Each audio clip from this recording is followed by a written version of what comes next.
Oke, cek. Oke, selamat malam teman-teman semua. Selamat datang di live trading lagi teman-teman, di trading bareng episode 18. Dan seperti biasa ya, live trading bareng ini kita trading bareng dengan OctaFX ya. Buat kalian yang belum punya broker, kalian bisa cek OctaFX, linknya sudah ada di description di bawah. Kalian bisa klik link tersebut dan bisa deposit dengan menggunakan kode promo untuk mendapatkan bonus deposit. Oke, seperti biasa ya, hari ini kita akan live trade, kita akan menganalisa market, kita akan open posisi lagi bareng ya, dan juga kita akan Q&A tentang materi-materi yang sudah ada di video saya sebelumnya tapi belum jelas. Silahkan ditanyakan pada kesempatan ini ya. Dan sekarang sambil nunggu pertanyaannya, saya mau menyapa kalian dulu ya. Oke. Bang, please advice kalau dengan modal 1000 kita pakai 0,2 lot main per XAU USD aman nggak? 0,1 aja ya bro Dedi ya. Jangan 0,2 terlalu kebanyakan ya. 0,1 aja cukup. Nggak sabar nih. Halo bro Ricky, thank you. Bang mau tanya, pernah denger nggak tentang price action KPN handle? Soalnya saya punya teman menggunakan price action tersebut, win rate sangat tinggi. Mungkin bukan price action kali, chart pattern ya. KPN handle itu chart pattern ya, dan ya memang saya pernah dengar ya, dan itu reversal chart pattern, oke? Bentuknya itu seperti cangkir dan pegangannya ya. Nanti saya bahas deh kapan-kapan. Rekomendasi posisi XAU untuk Mercury retrograde, Pak. Oke, memang secara astrologi ya, ini kita sudah sekarang lagi di masa Mercury retrograde nih, dari 14 kemarin sampai tanggal 9 besok ya harusnya. Itu Mercury retrograde, dan memang tendensi gold itu setiap Mercury retrograde itu adalah dia bullish ya teman-teman ya. Jadi memang harusnya tendensinya si gold ini ya bullish gitu ya. Cuman nanti apakah kita harus selalu buy? Kan enggak ya. Kita bisa cari posisi, nanti kalau sell ya kita ambil ya, kalau misalnya waktunya buy ya kita buy gitu. Bang mau tanya, apakah ketika analisa major trend dan minor trend arah stokastiknya harus arah ketika mau nentuin entry? Enggak ya, saya nggak pernah lihat stokastik secara seperti itu gitu ya. Jadi stokastik itu hanya untuk momentum sih kalau buat saya. Kalau untuk melihat tren itu cukup dengan menggunakan coding, dan juga kalau mau pakai indikator pakai moving average juga sudah cukup. Jakarta hadir, halo Jila. Bang Daryl, kalau trading pakai sistem kompensasi gimana, setuju nggak? Oh, sistem kompensasi ya. Ini pasti trader binary nih. Kompensasi sih di forex sama sih sebenarnya martingale ya. Kenapa ini paling sering digunakan di binary options ya, kompensasi. Kenapa? Karena gini loh, kompensasi itu seperti martingale sebenarnya kan ya, dilipat gitu kan. Cuman kalau di binary itu kompensasinya dikali 2,5 gitu ya. Kenapa seperti itu? Karena risk rewardnya binary itu udah nggak bagus dari awal ya. Jadi ketika winnya cuma 80% tapi lossnya 100% gitu. Jadi win rate-nya itu profit dibanding dengan risk rewardnya itu ya, maksudnya profit dibanding lossnya itu gedean, secara rasionya gedean lossnya. Cuman bukan berarti di binary itu nggak bagus gara-gara risk reward ya. Bisa jadi win rate-nya kan tinggi ya. Jadi yang namanya risk reward itu nggak masalah kalau memang win rate-nya tinggi seperti itu. Tapi kalau kompensasi di forex apakah perlu? Saya rasa nggak perlu pakai kompensasi, karena kita bisa manage sendiri nih, kita punya risk rewardnya berapa gitu kan.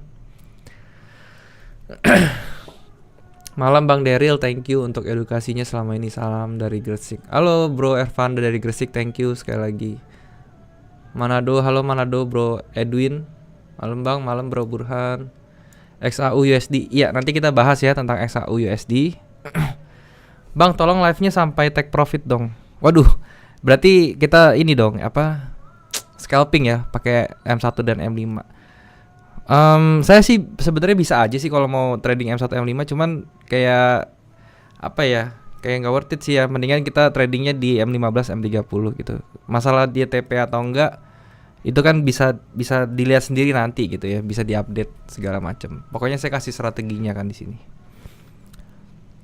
USD Kanada, Nasdaq, XAU, request bang. Oke, nanti kita bahas. Bangka Belitung hadir. Halo Bro Alvis. Bali hadir. Halo Bro Dewa. Mau tanya, saat trading forex atau gold selain mengadakan technical analysis, apakah Daryl juga memperhatikan news? Apakah ada provider lain yang perlu diperhatikan selain Forex Factory? Saya memperhatikan news, tapi news-news yang besar itu untuk saya hindari sebenarnya. Karena news itu kadang-kadang dia bikin technical analysis itu jadi anomali gitu ya. Jadi saya lebih baik menghindari hal itu. Dan biasanya provider yang saya pakai itu hanya Forex Factory sih gitu ya. Sometimes saya pakai Reuters juga. Cuman kebanyakan saya pakai Forex Factory. Gadget Hype, hati-hati sama spread rendah OctaFX. Robot saya winning rate-nya tinggi, nggak bisa jalan di OctaFX, padahal jalan di broker lain baik-baik aja secara angka. Kalau misalnya jalan di broker lain, silahkan di broker lain yang jalan aja bro. Itu apa yang namanya robot yang kalau winning rate-nya tinggi, nggak jalannya kenapa ya di Okta ya? Robot sih bisa-bisa aja. Saya pakai cobain di Okta juga bisa gitu. Cuman kalau memang udah jalan di broker lain katanya kan lancar, ngapain capek-capek pindah ke Okta lagi gitu.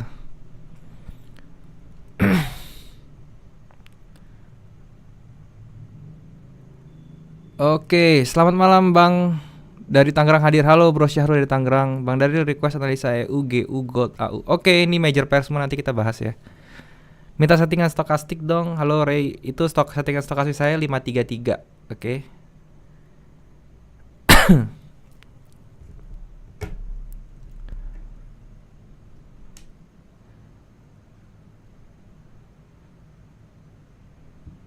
Jogja hadir. Halo Bro Bougainville dari Jogja.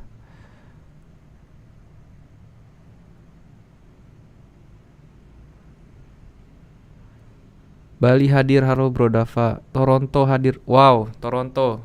Bro Diki dari Toronto, keren banget.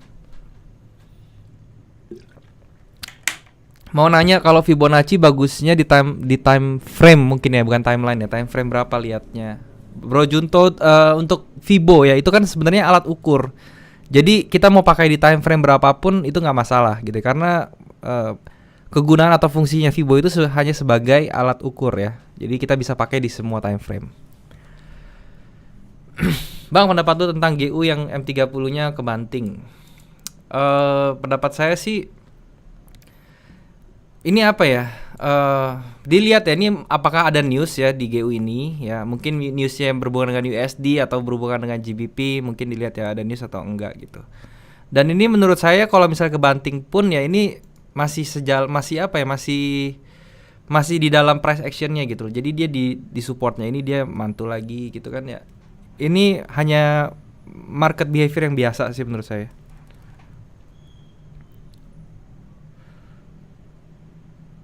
Halo Kak, gimana kalau Euro USD? Nanti kita bahas ya Karen. MR kali ini berhasil nggak ya Bang? Kok nggak signifikan naiknya? Ini baru hari kedua sih sebenarnya. Hari ketiga, 14, 15, 16. Hari ketiga ya mungkin MR. Jadi kita belum bisa ambil kesimpulan. Sampai tunggu midpointnya MR aja ya. Jadi nanti kita lihat gimana. Tapi yang pasti memang tendensinya up ya. Jadi kalau misalnya kalian belum melihat adanya tendensi up dari XAU USD ya. Sebenarnya apapun counternya USD ya, sebenarnya itu bisa jadi tendensinya up gitu loh.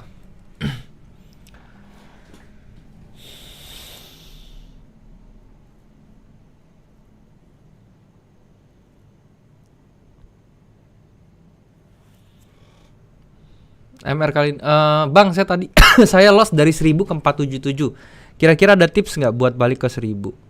Pertanyaan saya, dari 1000 kenapa bisa 477 ya? Itu udah pasti lotnya over, kalau nggak pakai stop loss.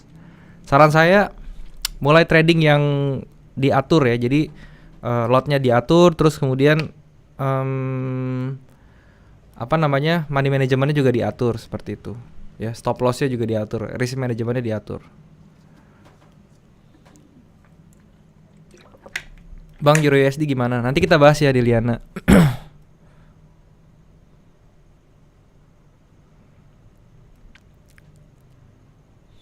Bang, kapan waktu yang tepat untuk memindahkan SL ke depan harga? Ketika kita sudah floating profitnya 1:1 dengan SL-nya ya. Jadi kalau misalnya kita SL-nya itu misal 30 pips. Nah, terus harganya sudah floating profit 30 pips, itu SL-nya kita pindahin. ke entry. Oke.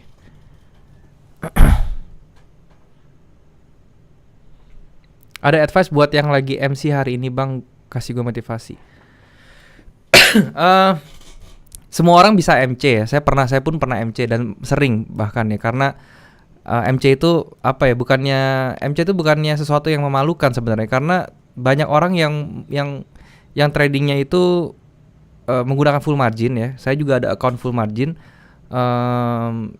MC itu biasa aja. Jadi tenang aja, maksudnya intinya gini loh, setiap kita entry ya, setiap kita deposit, kita pastikan kalau misalnya kita masih sering MC, kita pastikan depositnya tuh sedikit-sedikit ya, maksudnya sedikit itu 10% dari total dana kita untuk investasi gitu. Jadi MC itu nggak masalah, yang penting ada sesuatu yang diambil dari MC itu ya, kita bisa belajar sesuatu gitu loh. Oke. Bang, saya open posisi buy di gold barusan, bagus nggak? Di gold itu banyak nunjukin bearish ini ya, bearish sign ya. Jadi nanti kita bahas deh ya. Nanti kita bahas nih di gold. Oke. Dia harusnya sih ini kalau misalnya gold ini kalau misalnya nanti ya, ini kan dia banyak bearish rejection ya, teman-teman bisa lihat ya. Ini kalau misalnya kita lihat dia ini kalau dia tidak tidak bisa turun teman-teman ya, ini bakal naiknya kayak kencang nih ya. Oleh karena itu nanti patokan kita itu adalah di sini teman-teman. Kita gambarnya kayak gini aja ya. Ini saya gambarin dulu, saya bahas sepintas ya. Nah ini adalah yang saya kotakin ini ya, sebentar. Nah ini areanya ya. Kalau saya garisin yang lebih tepatnya itu di sini teman-teman ya, di 1913 teman-teman. Ini bisa jadi titik titik resistance-nya dia ya, menurut dia punya trend line-nya di atas. Dan ini nanti dia akan membentuk yang namanya rising wedge teman-teman ya. So ini yang kita perhatikan. Perlu kalian tahu ya, ini rising wedge ini kalau gagal teman-teman ya, kalau misalnya dia gagal rising wedge, ini dia otomatis dia akan confirmnya tuh dia nge-break dia punya resistance di sini. Oke. Dan itu akan menunjukkan bahwa dia break resistance dan rising wedge gagal. Kemungkinan dia akan naiknya tuh bagus, kencang gitu. So tadi yang open Bro Avocado ya, kok saran saya kalau misalnya Bro open di sini, stop lossnya diperhatiin ya Bro ya. Jadi stop lossnya tuh cukup di bawah ini aja, di 1907 Bro. Di sini, oke. Itu untuk stop lossnya. Bang mau tanya, MT4 di HP bisa dipakai time session nggak? Nggak bisa ya, jadi ini hanya bisa di desktop. Terus bekerja nggak bulan ini Mercury-nya Bang? Gua kena pas drop banget gold kemarin. Gini, Mercury retrograde itu nggak bisa dibilang setiap kita open buy aja terus kita diemin gitu, enggak ya. Jadi tetap ya, walaupun tendensinya naik, dia pasti ada naik turunnya gitu loh. Tapi pertanyaannya kalau misalnya mau seperti itu boleh aja, cuman ya sediain margin yang besar gitu ya kalau misalnya mau main kayak gitu. Cuman saran saya sih Mercury retrograde sih masih belum gagal, intinya seperti itu ya. Saya masih bisa melihat dia ini masih bisa naik terus. Jadi ya kita tinggal pintar-pintar kita ya nyarinya tuh gimana gitu ya.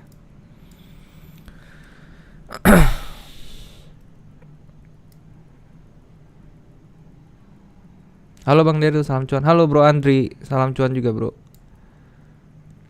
Bang, kalau nentuin besar lot lewat equity apa lewat saldo? Nentuin besar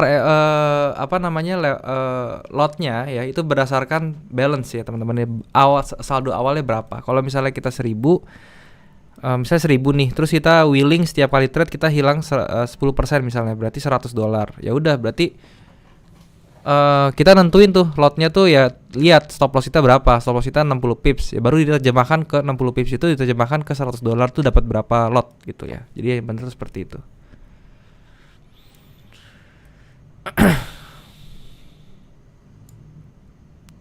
Bang, gold M30 rising wedge valid nggak? Ini ya rising wedge belum jadi, cuman dia ada tendensi untuk jadi rising wedge gitu.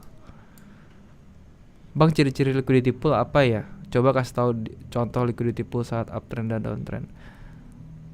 Liquidity pool itu nanti ya saya jelasin ya. Kemarin saya sudah sempat jelasin juga sih di beberapa video sebelumnya ya. Intinya liquidity pool itu adalah, nih saya kasih tahu ya. Ini liquidity pool ya. Jadi ketika area harga di mana sebelum ada terjadinya swing teman-teman ya, teman-teman lihat yang kira-kira tuh dia di daerah swing sini dia mempunyai volume yang cukup atau range yang cukup tebal teman-teman ya, dan kemudian dia merupakan cikal bakal terjadinya pembalikan swing yang signifikan. Itu namanya liquidity pool ya. Contohnya yang saya merahin di sini ya, ini liquidity pool teman-teman ya. Ini liquidity pool ini bisa jadi supply area ya, karena liquidity pool namanya pool itu bentuknya area, jadi dia mirip seperti supply area, tapi dia terjadinya tuh hanya di turning point yang signifikan gitu ya. Nah ini kalau yang di atas di sini, kalau yang di bawah tuh contohnya di sini ya.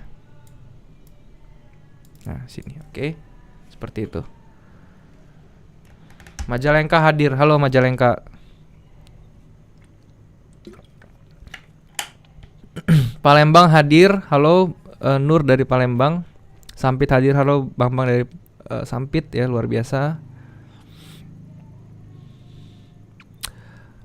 Bang, gold jatuh kemarin, ada berita apa ya? Terus gimana cara melihat berita tersebut seperti itu supaya ada persiapan? Kalau kemarin saya melihat gold jatuh itu bukan jatuh ya gold ya. Ini itu gold nggak jatuh sih. Maksudnya ini memang apa ya? Kalau di dalam fase teman-teman ya, ini dia turun terus naik turun. Ya mungkin ini range dia untuk akumulasi ya sebesar ini gitu loh. Ya jadi memang kalau jatuh itu dia ngelebihin structure ya, structure di break terus dia turun-turun terus. Nah itu mungkin marketnya drop. Cuman kalau ini dia bertahan ya teman-teman ya, dia turun terus naik lagi, turun naik lagi. Memang ini fase akumulasinya tuh mungkin sebesar ini gitu.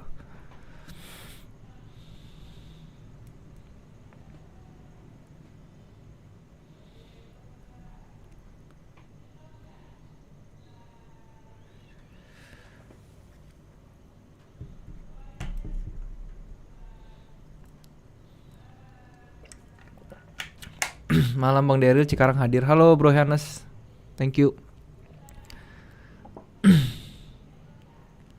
Bang, ada yang cocok nggak video buat pemula yang baru mengenal trading forex? Saya sudah buat playlistnya di YouTube, boleh dinonton dari nomor 1. Saya udah urutin ya playlistnya. Jadi semoga membantu sih. Malam Bang Daryl dari Pontianak. Halo Bro Dedi. Welcome. Bang, day trade bagus gak untuk pemula? Tergantung, kalau di saham jangan ya. Saran saya minimal swing ya. Kalau di forex day trade boleh dilakukan. Cuman time frame-nya jangan kecil-kecil sekali ya. Pakai time frame H4 atau paling kecil M30 gitu.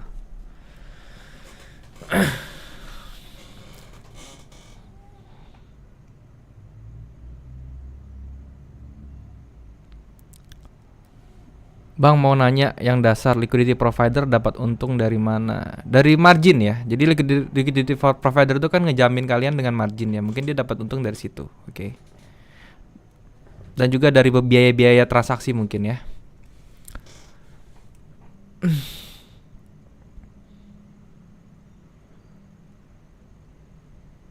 Nasdaq Bang, oke nanti kita bahas.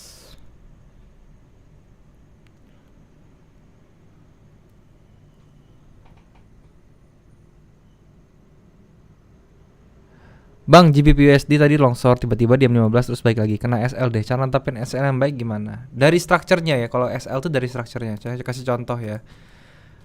Kalau untuk kejadian kayak GU tadi ya teman-teman ya, itu nggak apa-apa kalau kena SL karena kejadian berita atau apa gitu ya, wajar teman-teman ya. Jadi ini saya kasih lihat ya. Misalnya kalian entry di sini ya buy ya, terus SL kalian tuh misalnya di sini ya, di bawah sini.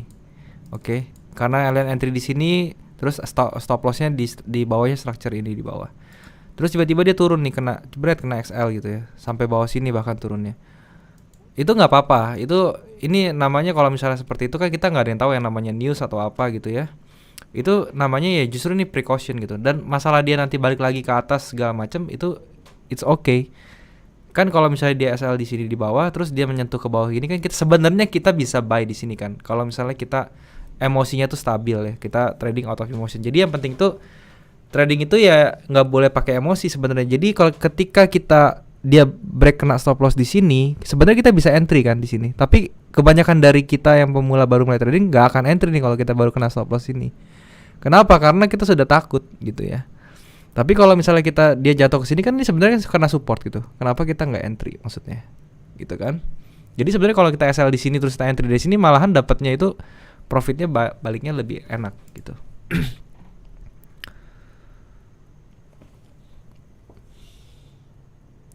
Bang, banyak nggak yang nggak lulus dari CAT? Makin kesini makin dikit kok. Orang kalau yang dulu banyak. Tangerang hadir. Halo Bro Didi dari Tangerang.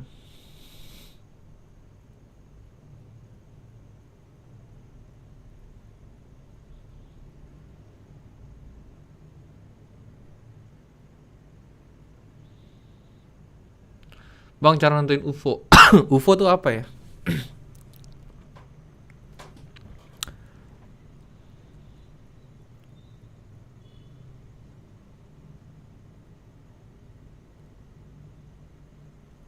Oke, sekarang kita bahas market ya, teman-teman ya. Kita mulai dari gold dulu ya. Kita mulai dari gold dulu. Oke. Nah, sekarang kita lihat teman-teman ya. Tadi saya udah sedikit menyinggung gold ya. Ini kita bilang sebagai apa namanya?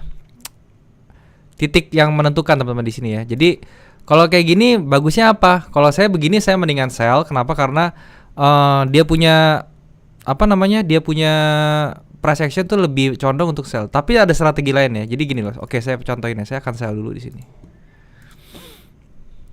Saya akan sell dulu. Sekarang saya akan sell dulu teman-teman ya. Terus kemudian saya akan TP di bawah sini ya.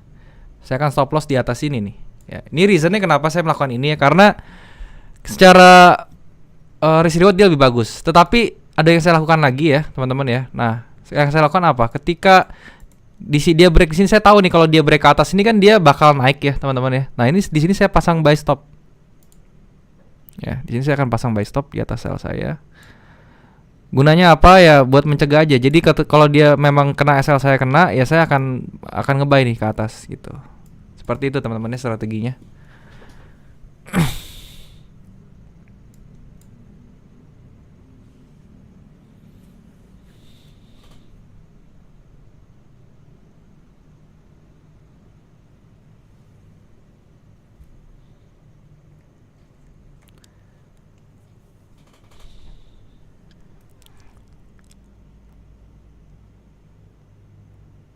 Udah TP dari 1910 ke 1913 lumayan. Oke, kalau yang main pendek silahkan ya. Bang, dari chartnya kayaknya harga gold bakal naik ya. Kemungkinan dia bakal naik ya. Tetapi kenapa saya sell dulu di sini ya? Karena secara price action ya, maksudnya secara technical analysis saya harus sell gitu loh. Saya nggak bisa langsung main nge-buy di sini karena dia masih belum apa ya, masih belum, dia ada di resistance ya, terus dia ada di ujung di swing ketiganya rising wedge. So kenapa saya nggak mau sell gitu loh, maksudnya secara technical itu mengharuskan saya untuk sell, tetapi ya ketika dia kena stop loss saya langsung reverse ke buy stop gitu. Jadi strategi saya seperti itu. Oke.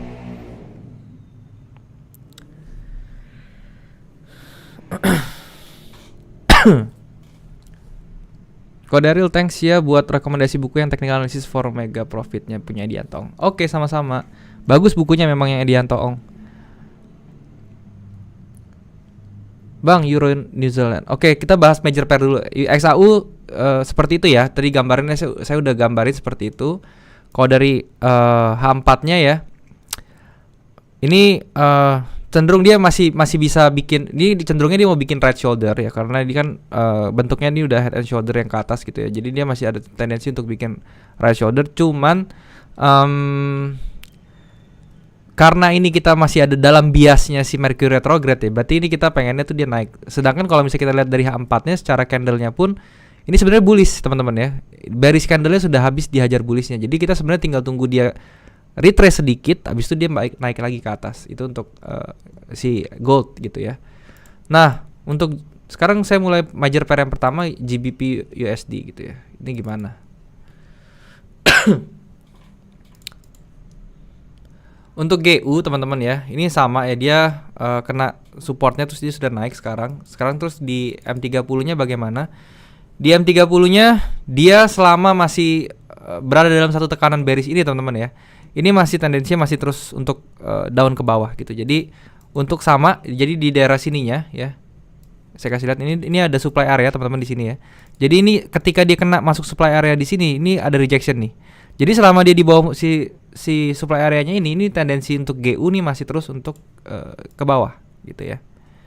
Mungkin dia akan sideways dulu di daerah sini dari range sebelah sini sampai ke bawah sekitar 600 pips dia akan sideways.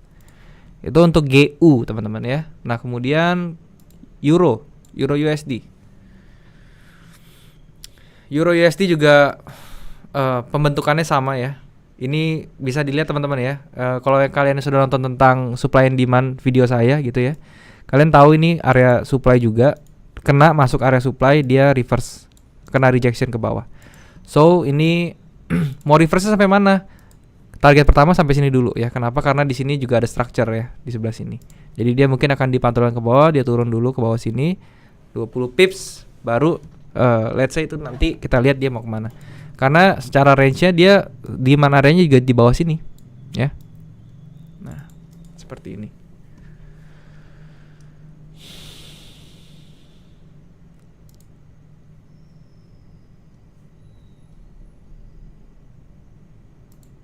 Oke. Tadi TP Gold berapa? TP Gold tadi yang sell-nya ya.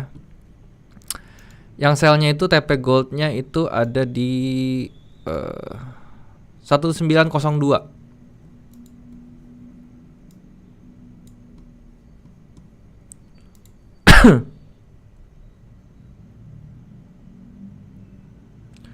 Bang, apakah sering loss juga?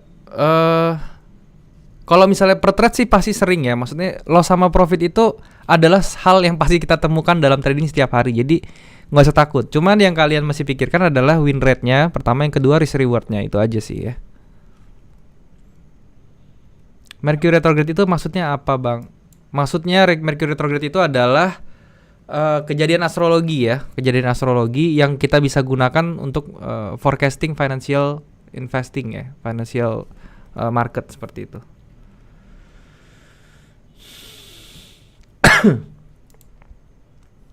USD Kanada. Sorry, tadi ada dari Bro Cumi apa ya? Euro NZD. Oke, kita lihat Euro NZD dulu ya, sebentar.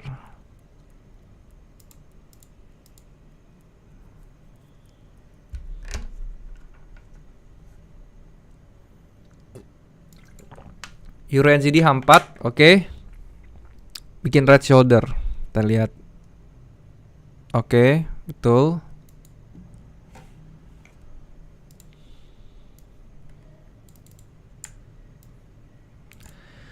Nah ini ya. Ini kalau mau right shoulder ya seperti ini. Jadi bener ya H4 dia bikin right shoulder. Mungkin good to sell bang. Nunggu atasnya dikit. Kalau tarik Fibo sih 50 ada rejection. Oke, kita coba tarik 50. Ya, 50 ada rejection di sini.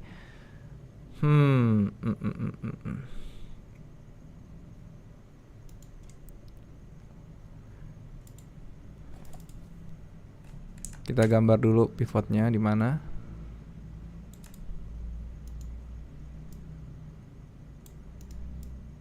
Oke. Kita turunin ya di M30-nya, kita lihat ada apa di M30-nya.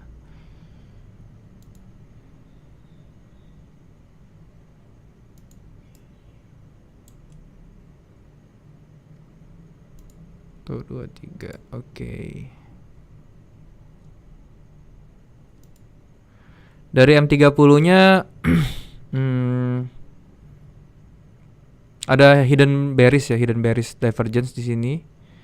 Di yang terakhir nggak ada apa-apa, ini juga nggak ada apa-apa. Oke. Tapi dia ada rejection. Ya, ini saran saya sih kita kalau mau trading seperti ini kita breakout aja ya. Jadi tunggu dia breakout, dia punya structure-nya, nanti kita bisa ambil posisi. Kita lihat pada saat breakout ini behavior-nya seperti apa, price action-nya. Apakah dengan impulsif atau dengan candle-candle yang tanggung ya.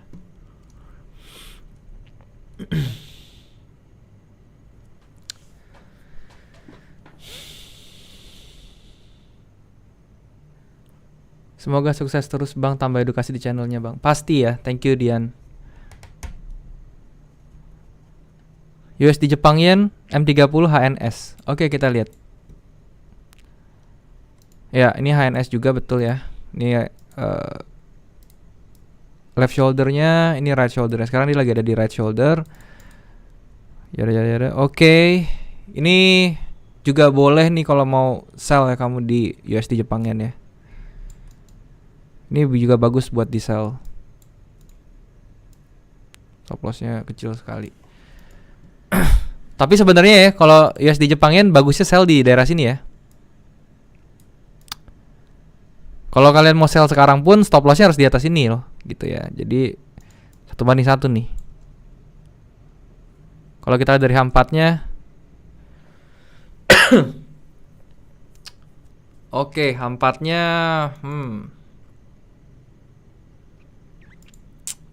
H4-nya ada yang ini ya, ada fake out di sini, ini yang bikin ini ya, yang bikin apa? Agak mengganggu ya, fake out sebelah sini.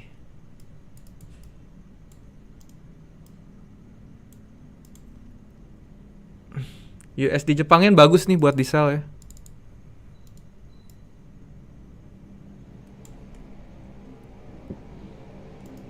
Lower low. Oke. Saya tunggu sebentar lagi deh untuk USD Jepang Yen ya. Bang, volatilitas gold lagi parah ya. Volatility gold memang selalu seperti itu ya. Range-nya besar memang ya. Makasih Bang ilmunya dari awal coba trading, belajar dari video Abang Daryl paling awal sampai akhir bolak-balik berbulan-bulan video. Sekarang meskipun profit kecil-kecil tapi konsisten. GBU Bang Daryl.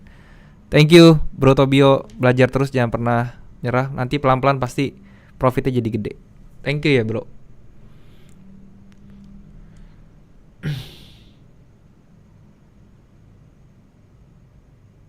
Saya rasa HNS di H4-nya Euro NZD valid bang. Betul, valid dia. Dia memang valid sih. Tapi tetap ya kita harus nunggu dia break neck-nya ya. Jadi ini sebentar saya balik lagi dulu ya di H4. Ini memang valid HNS-nya ya. Tetapi dia harus break dia punya neck dulu gitu loh. Neck dulu. Neck-nya ini harus di break. Jadi ini kan neck-nya. Dia harus break dulu baru kita bisa bilang ini valid gitu.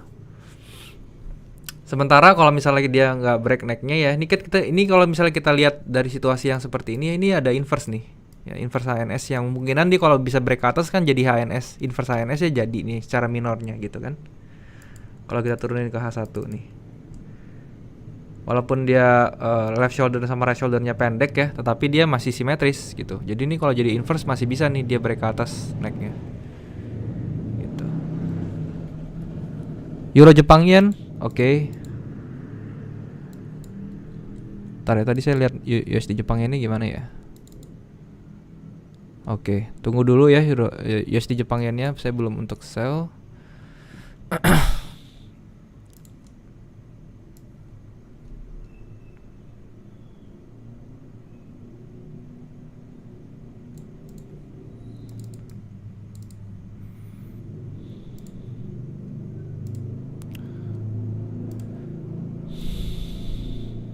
Ya.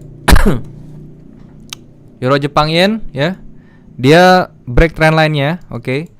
Kalau kita mau entry seperti biasa ya, retrace ya itu kuncinya kalau pada saat break trend line itu, pada saat dia transisi mau bearish ke bullish, kunci entry-nya dari retrace ya. Jadi kita lihat ya pada saat dia break trend line ini kita lihat ukurannya ya.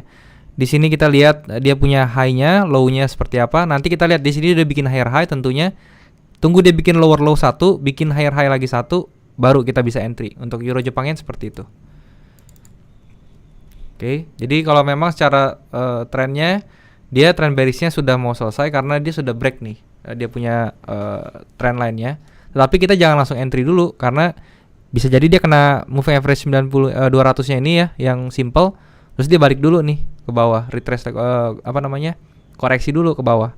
Nah, pada saat koreksi tersebut itu kita baru bisa mulai untuk entry. Jadi let's say saya patokannya di sini ya. Nah, ini saya asumsinya nanti dia di 200 ini dia balik ya. Nah, habis itu nanti kita lihat area entry-nya tuh jadi di sini lagi nih, teman-teman ya.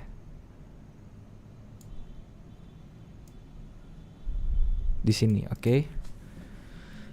Itu menjadi area entry yang bagus.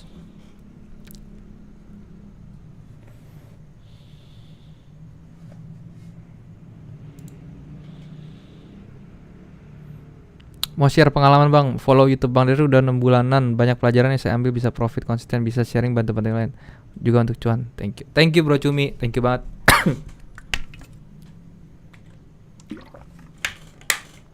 Thank you banget bro Cumi udah follow subscribe saya dari dulu ya. NZD USD oke.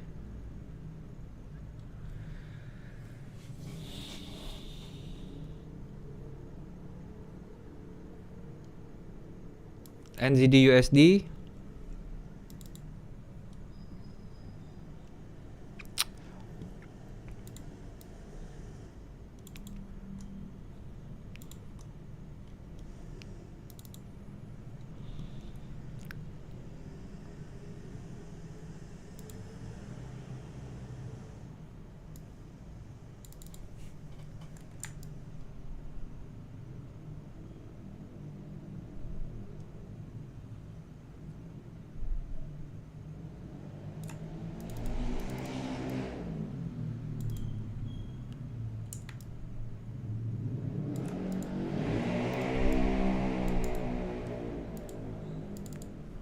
Oke, NZD USD ya seperti ini, dia sudah break ya. Trendline bearish-nya di break, yang minornya ya di M30.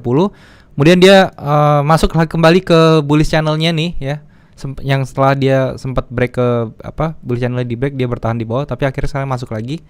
Sekarang kalau untuk entry-nya adalah kita menggunakan ini ya. Nah, entry-nya ini tepat di area sini, teman-teman ya.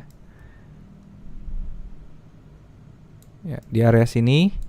Ini kita tinggal delete aja karena kita sudah nggak butuh. Oke, sorry. Tadi di area sini ya. Ya. Ini area untuk entry dari NZD/USD. Kita buy. Kalau NZD/USD itu tendensi naik ya. Ketika dia turun dia naik.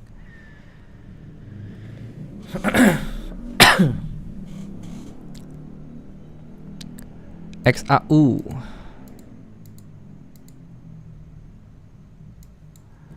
XAU USD tadi stop lossnya di 915, 1915 ya, dengan buy stopnya di 1916, bedain 1.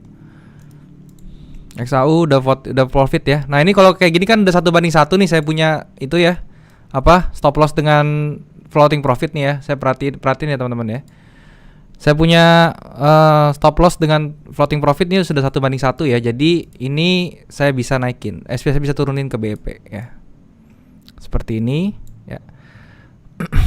Saya turunin seperti ini aja ya. Nanti kalau misalnya dia dia naik lagi ke atas, ya udah saya biarin aja di sini. Saya biarin, saya nggak ngapa-ngapain. Nanti saya tinggal tunggu aja dia buy stopnya kena gitu ya. Jadi stop lossnya saya turunin ke bawah nih. Karena tadi dia udah sempat 1:1 dengan saya punya SL ya, seperti itu. Selamat malam Bang Daryl, saya Dendi dari Bandung. Channel Bang Daryl sangat menginspirasi buat saya karena penjelasan sangat simpel dan mudah dipahami. Mudah-mudahan channel semakin berkembang. Amin, amin Bro Dendi. Thank you Bro Dendi. New Zealand, Kanada. Oke.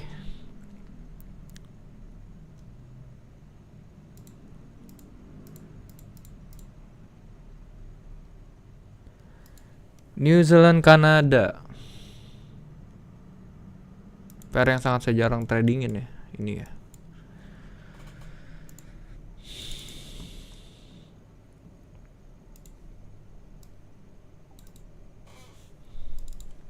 Ini New Zealand Kanada ya. Seperti ini.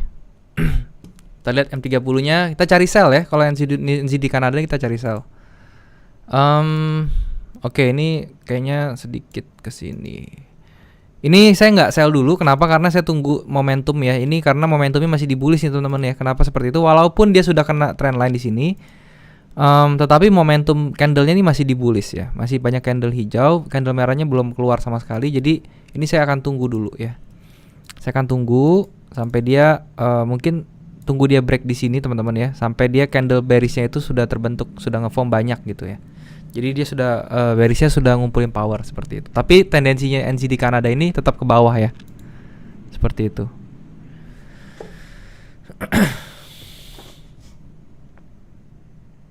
Aussie USD, oke.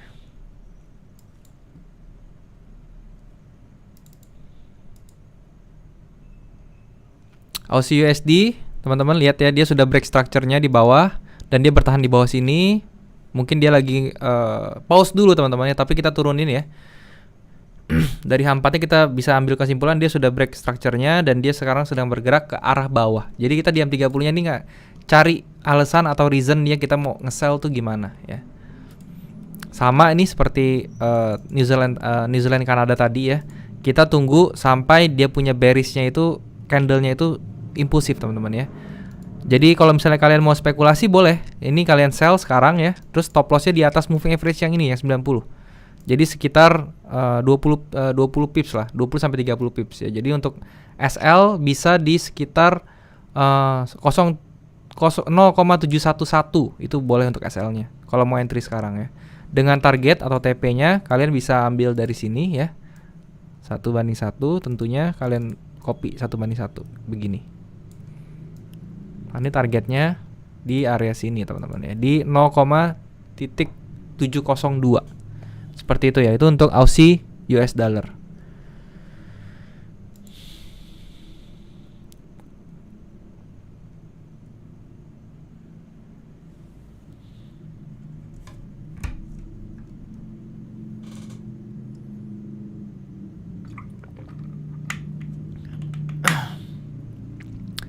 Bang mau nanya beberapa pertanyaan. 1. Swing trade kenapa harus ngelihat chartnya minimal 3 jam sekali? 2. Antisipasi entry saat kejebak di sideways gimana bang? Makasih.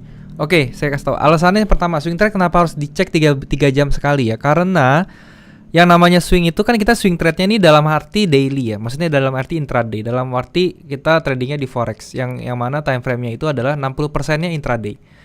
Jadi kalau swing trade di dalam forex itu tetap kita harus perhatikan selama 3 jam. Karena daya hold-nya kita dalam swing trade-nya di forex itu adalah 1 hari sampai 2 hari maksimal.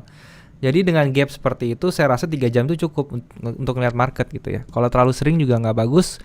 Kalau kelamaan ya itu juga nggak bagus. Takutnya nanti ada apa ya, kita nggak bisa eksekusi plan B-nya dengan cepat gitu. Antisipasi entry saat kejebak di sideways gimana bang? Sebenarnya sideways jangan dimusuhin ya. Sideways itu adalah teman kita gitu. Karena 60% sampai 70% market itu sayangnya sideways. Yang trending itu hanya 30%. Jadi kalau misalnya kita apa ya? Kayak keadaan sekarang nih. Ini pada saat sekarang aja nih kita live trade aja nih, sekarang lagi di sideways kan ya, sideways kecil begitu. Dan kita nggak bisa, sangat jarang sekali kalau kecuali kita tongkrongin terus ya market, itu kita bisa nangkep yang namanya trend, market trending. Jadi sideways itu jangan dimusuhin. Sideways itu justru itu adalah teman kita karena kita kemungkinan besar kita akan entry-nya itu sebagian besar di sideways seperti itu. Jadi yang kita lakukan adalah kita mendetek bagaimana kita tahu pada saat sideways itu dia tendensinya mau ke bawah atau mau ke atas seperti itu, oke? Dan harus ada strategi-strategi seperti cut and reverse yang kemarin kita lakukan, itu juga bagus strategi. Jadi pada saat kita yang saya lakukan sekarang di gold juga itu sebenarnya cut and reverse ya. Kalau misalnya saya kena cut, saya reverse ke buy seperti itu. Sukses selalu Bang Dedi. Thank you Bro Stio Pambudi, thank you banget.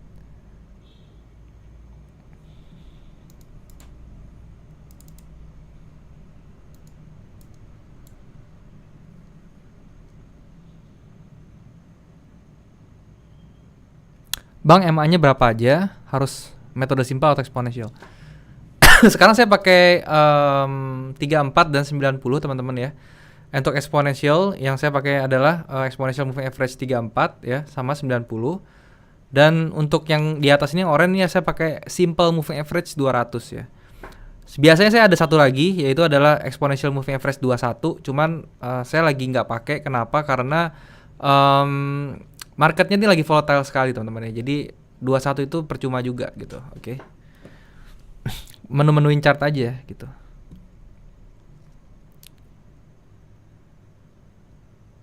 Bang, saya mau tanya itu pakai aplikasi apa, Bang? Ini pakai MetaTrader 4. Jadi kalau buat kalian yang baru join di OctaFX, kalian download dulu nih MetaTrader 4. Ini untuk trading.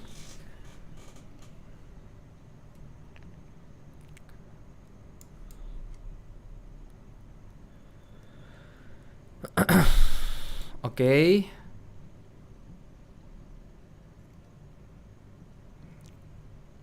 Euro USD beneran sell bang? Iya, kalau misalnya menurut saya sih kita tendensinya ke sell ya. Ini udah di daerah apa namanya supply-nya teman-teman ya, di area supply-nya dan dia kena reject ya. Jadi di sini bisa sell.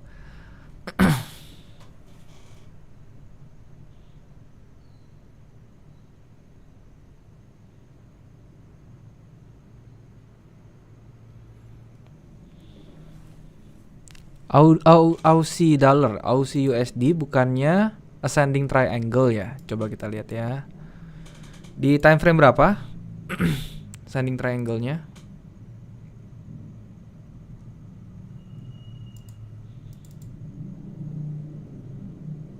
Oh, ini saya tahu diam 30-nya ya, ascending triangle. Seperti ini ya. Ya. Jadi gini. Dia memang ada ada tendensi ascending triangle. Jadi memang ini tadi saya bilang ya, kalau misalnya kita mau buy di di Aussie USD, kita tunggu dia punya bearish powernya ini terbentuk dulu gitu. Salah satunya dengan coding, yaitu dia nge-break dia punya low di sini. Jadi kalau misalnya low ini sudah di break ya teman-teman ya, ini ascending triangle-nya pasti gagal gitu. Tapi kalau misalnya dia ini nahan terus ke atas, malah bikin dia turun, dia bikin higher low lagi, berarti kan codingnya masih coding bullish gitu. Kita nggak bisa entry. Kecuali tadi saya bilang kalian mau spekulasi gitu ya. Kalian mau entry sekarang takut ketinggalan gitu ke bawah. Kalian bisa nih di sini. Oleh karena itu saya bilang stop loss-nya di atas ini aja nih. Kenapa? Karena kalau dia break dia punya resistance di sini ya, ini berbahaya. Dia bisa baliknya itu kencang. Kencangnya seberapa? Lihat aja range dari sini ke sini gitu ya. Terus kita tinggal tarik 1/1 pada saat dia break di sini. Ya, jadi dia bisa lari sampai sini gitu. Dan ternyata sampai sini di sebelah kirinya ya, ternyata benar karena di sebelah kirinya tuh ada konsolidasi juga di sini gitu.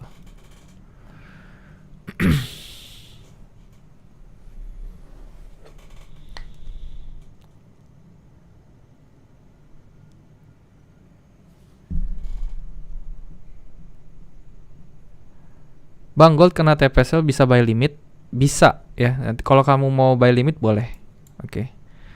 Jadi kalau kita kena TP nih, selnya nih, nanti kita buy limit, kita buy di sini nih bisa. Tetapi lihat ya, nanti pas kena TP-nya ini kita lihat dulu apakah dia impulsif atau enggak gitu. Kalau misalnya dia impulsif ya diamin aja dulu gitu sampai dia capek, sampai dia turunnya udahan gitu ya. Buy area yang cocok. Oke, pertanyaan bagus. Ini dari tadi saya tungguin ya, ada yang nanya buy area. Buy area yang cocok itu di area 61-nya di sini, teman-teman ya. Jadi di 18 di 1900 teman-teman ya. Di 1900 ini masih bagus untuk buy. Kita lihat. Jadi gini loh, intinya buy area atau sell area yang bagus itu adalah kita memang gampang ya. Kalau orang tuh gampang nyebutin areanya yang bagus yang mana di 1900. Oke.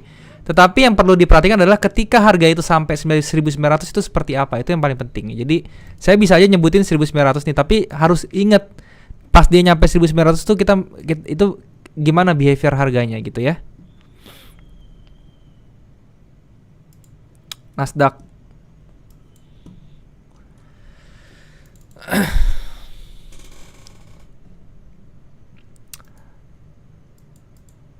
Nasdaq masih up ya, tendensinya dia masih up. Sampai ke area berapa? Sampai ke, sebentar saya gambarin. Sampai sini ya bro. Nah ini. Sampai harga 12.000 ya, 12.000 sampai 12.030-an. Itu Nasdaq.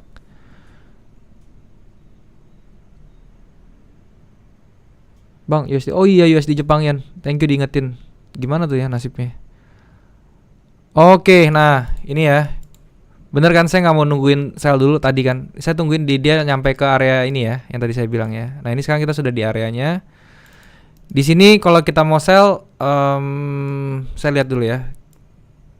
Oke, nggak apa-apa. Di sini saya akan sell lagi teman-teman. Ups, jangan sell dulu ya. Ini candlenya belum ada reject sama sekali. Di M15 juga kita lihat. Tungguin di M15. Ya, oke. Kita jangan sell dulu ya. Saya nggak sell karena satu candle ini ya. Jadi ini ada resistance di break dengan satu candle Marubozu dan dia continuous ke atas. So kita tunggu apakah area ini bisa reject yang bagus nih. Kalau ini sampai ada candle rejection bagus, baru kita sell ya. Jadi saya lihat candlenya nanti tutupnya ini seperti apa M15.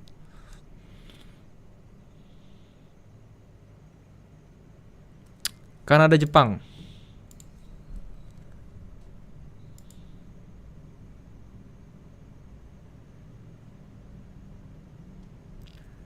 Kanada Jepang yen.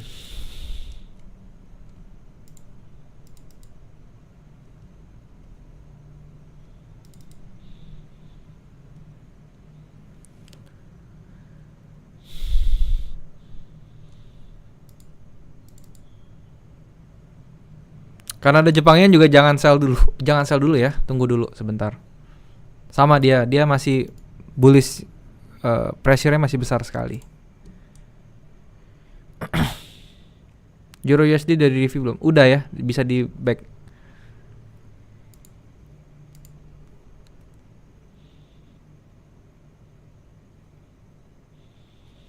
Bang, kalau kita lihat chart M30 sejauh apa kita bisa lihat SR-nya? Apakah bisa SR seminggu ke belakang? Bisa. Yang namanya support dan resistance yang namanya support dan resistance apalagi major itu ya, itu nggak bakal expire ya. Jadi dia bisa berlaku terus tuh. So bisa dipakai aja, yang udah lewat-lewat itu bisa dipakai.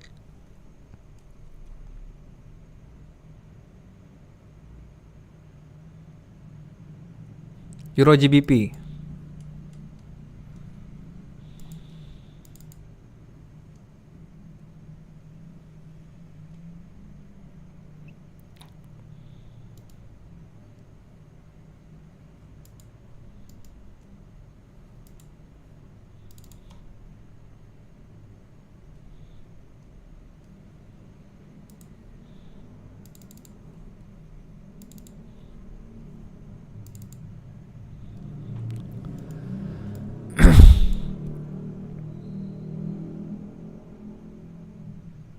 Euro GBP ya.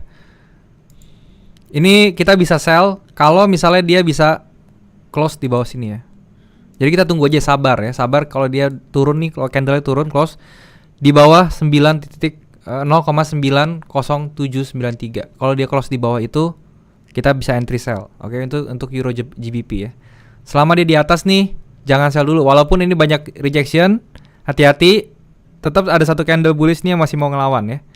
Ini berarti masih ada bullishnya belum habis gitu ya.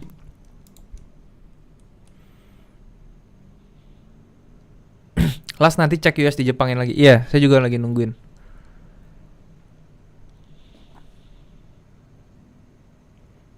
Gak main-main turunnya XAU. Mayan malam mingguan. Mayan ya, malam mingguan ya. Ya karena tadi menurut price-nya itu saya masih sell, walaupun saya pengen banget buy ya, cuman saya nggak bisa gitu karena secara technicalnya kita harus sell gitu. Secara risk reward kita lebih bagus sell. Kayak gitu, oke.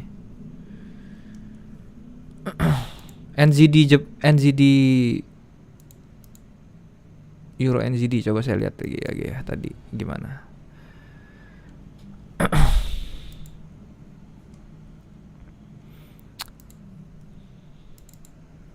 Nah ini ya Euro NZD agak berbahaya, dia malah bullish nih sekarang naik ya. Candlenya malah bullish, belum habis bearishnya, bullishnya belum habis ya.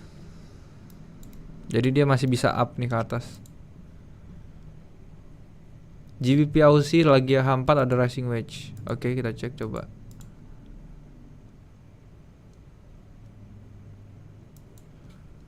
H4 ada rising wedge.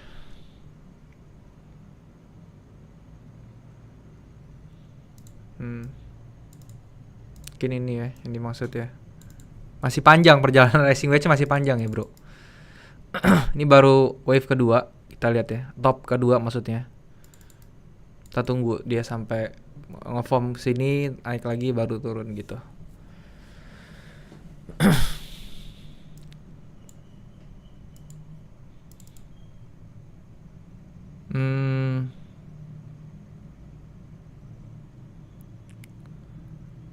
Ini area demand-nya, demand areanya dia bagus.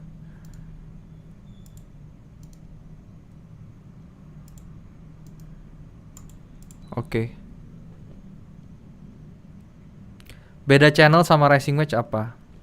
Channel itu paralel ya. Channel itu paralel ya bentuknya. Sebentar saya gambarin channel seperti apa ya. Ini ada channel nggak ya? Nah ini channel nih ya.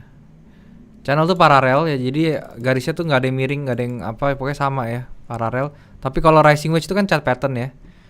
Jadi dia ini bentuknya apa? Kalau chart pattern rising wedge itu satunya yang topnya mengarah ke bawah, yang bawahnya mengarah ke atas, itu rising wedge. Yang menghadapnya ke atas juga miringnya. Rising wedge minimal berapa wave? Minimal ada 2 ya, 2 apa namanya? Sorry 3 tops ya. Kalau rising wedge itu 3 top, 1, 2, 3, ada satu lagi di sini, baru dia turun ke bawah.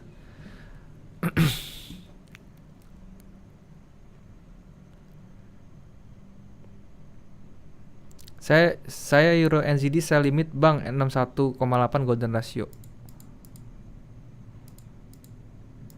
Sell limit 0, oke, paham. Ya. Jadi di sini ya sell limitnya itu bagus sih. Kalau sell limit di sini sih bagus. Ya, kenapa bagus ya? Karena ini banyak klasterannya ya. Ini banyak klasteran di sini ada jadi area resistance juga gitu kan. Jadi ini bagus sih. Bisa sell limit di sini.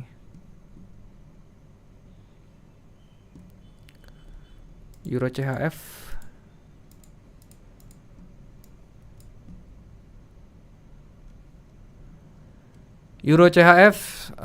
sama ya. Ini cara H4-nya kita gambar dulu ya trennya. Dia sudah break ya teman-teman ya. Sekarang kita lihat di besarnya, di M30-nya sorry, yang zoom-nya. Di sini dia bermainnya bagus sekali, dia turun, dia retrace ke atas. Kita lihat di sini ada Fibo apa enggak. Ya, dia main di 78,6, ini sesuatu yang enggak bagus. Jadi ini untuk Euro CHF kita masih mau melihat dia ya, kita masih bisa melihat dia naik lagi sekali nih. Mungkin sampai ke 200-nya ini loh. Sampai ke atas ini nih teman-teman ya, di atas ini sampai ke level 1.07. Kalau karena dia mau retrace ke bawah nih, dia paling nih menurut saya nih ketika dia sampai ke supply di mana area yang kecil ini teman-teman ya. Ini dia mantul lagi nih teman-teman ke atas Euro CHF seperti itu.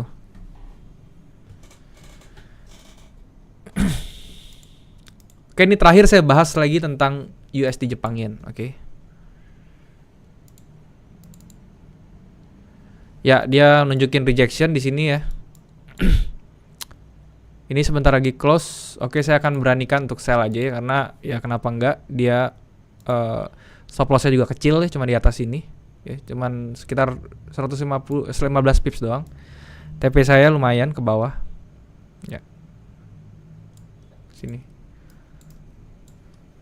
USD Jepang Yen ya. Tadi saya bilang kenapa saya nggak mau entry, saya nunggu konfirmasi candle ini dulu apakah ada rejection. Ternyata bener dia masuk ke supply area, ada rejection, baru saya berani karena 3 menit lagi dia close ganti candle gitu loh. Oke. Ajarin Elliott Wave coach. Buat yang nanti ya saya bahas ya Elliott Wave karena dia ribet sih, bukan ribet ya, subjektif banget itu ya. Hati-hati kalau yang baru belajar Elliott Wave. Takutnya kalau price action-nya atau yang basicnya itu tentang price action dasarnya nggak kuat, takutnya nanti dia malah bingung kalau belajar tentang Elliott Wave seperti itu. Oke teman-teman, mungkin live-nya sampai sini dulu ya. Semoga bisa membantu dan bisa bermanfaat buat kalian.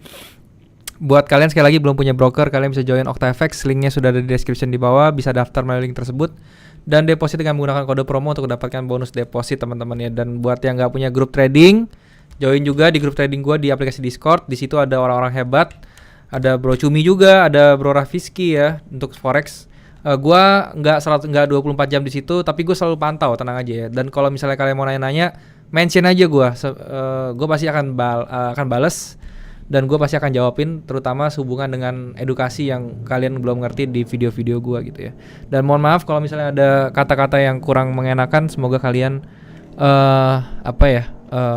bisa memaafkan dan memaklumi ya, yang namanya lagi trading. Oke. Thank you teman-teman, dan kalau misalnya kalian mau datang lagi di live trading, gue setiap hari Jumat pasti ada live trading, minggu depan pun sama di jam yang sama juga, di hari yang sama juga ya. Jadi kalau kalian mau datang ke live trading gue silahkan. Kalau misalnya nggak ada teman trading, mending kita trading bareng-bareng. Oke teman-teman, thank you sekali lagi yang sudah menyempatkan diri untuk datang di live trading kali ini. Sampai jumpa di next week teman-teman. Bye bye.